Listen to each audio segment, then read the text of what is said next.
আমার মনে হয় গত কয়েকদিনের মধ্যে একটা বড় এবং ইতিবাচক রাজনৈতিক পদক্ষেপ আজ নিয়েছে।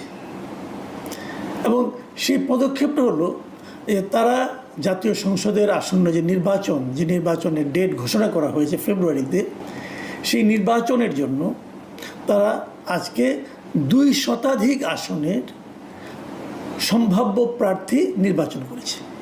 এগুলো আনুষ্ঠানিকভাবে তারা কিছু বলেনি, কিন্তু এটা জানা গেছে, এর মধ্যে প্রকাশিত হয়ে গেছে যে 2 শতাধিক আসনে তারা বলে দিয়েছে যে তারা কাদেরকে নমিনেশন দিতে যাচ্ছে।